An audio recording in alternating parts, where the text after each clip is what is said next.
Hi everybody, I'm just some guy and today I want to talk about my brother's husband.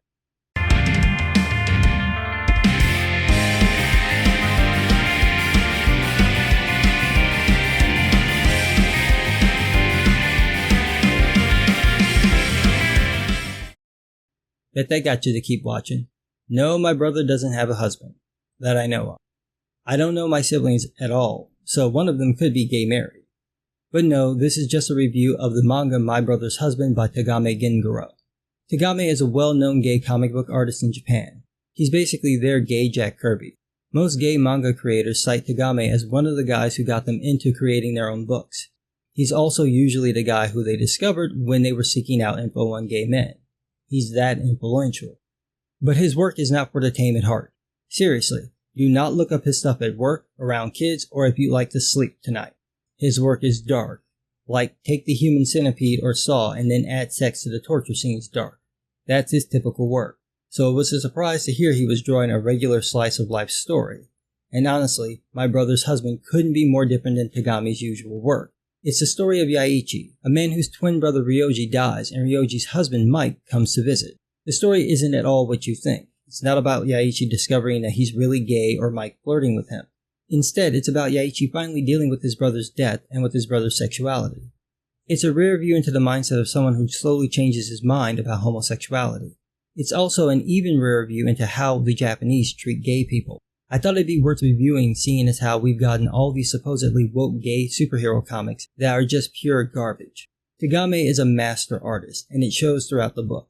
Manga is meant to be read quickly, but Tagame exercises great control, keeping the pace quick, but not so fast that you breeze past Yaichi's development.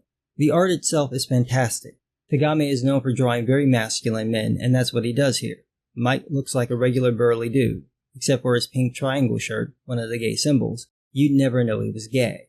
This plays a role in the story itself, but from a visual perspective it's refreshing because it avoids the obvious gay cliches. Well, some of them. The burly hairy dude is a common trope and it's Tagame's go-to design.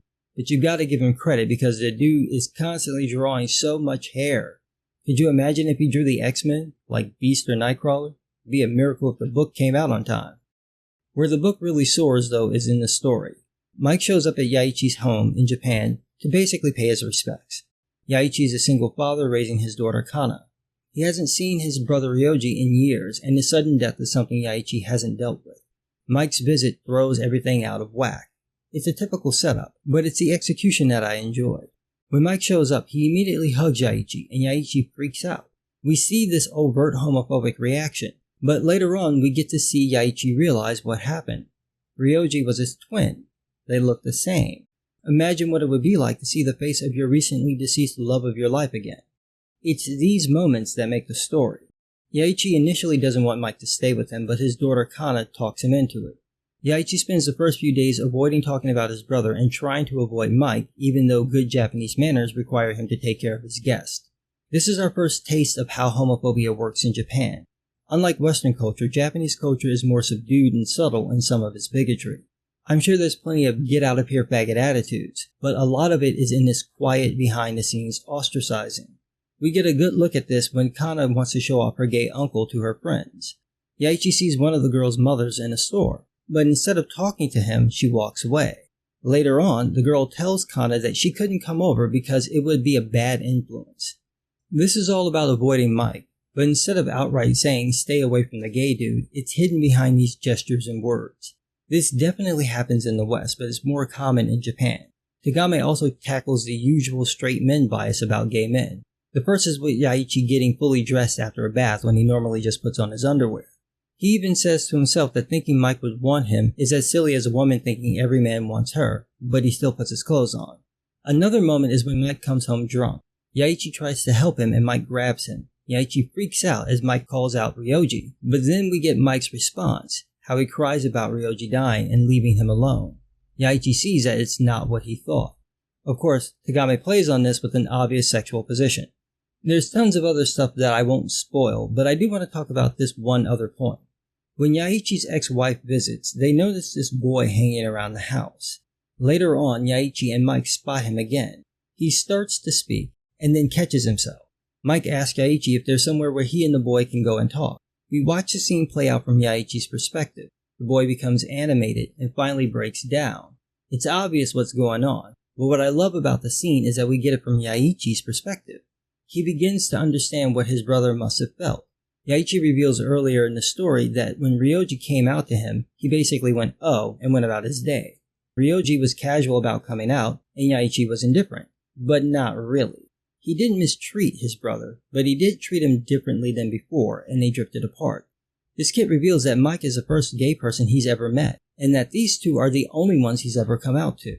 After the kid leaves, Mike explains that the kid is stuck in a crazy difficult situation where he can't tell anyone else. Revealing it to someone probably felt good, but it's just sharing a secret that will stay a secret. And that sets Yaichi wondering what it must be like to have to live like that, knowing that the people closest to you could become your first enemy. It's a perfect twist on a coming out story because we get to see someone realize how screwed up the situation is. When you think about it, open hostility is easier to manage. You can see it coming, and you can kind of defend yourself against it. But how do you fight against someone ignoring you or keeping their distance? What do you do about dirty looks or people who avoid talking about certain things with you?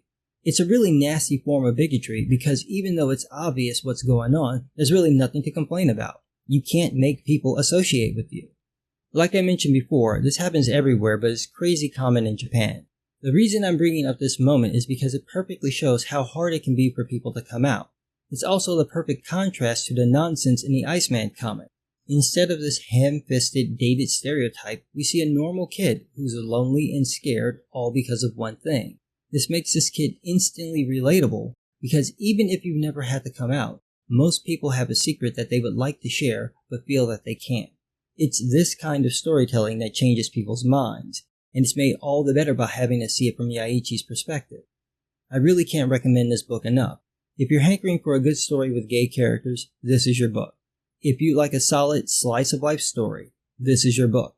The series is complete in Japan and spans 4 volumes. Here in the States is being released with 2 big volumes. The first one is out now, the second one comes out in September. The books are in hardcover format and go for $25, which is pretty much a steal since you're getting about 350 pages. Definitely check this book out, and if you have read it, let me know what you think in the comments below. Thanks for listening.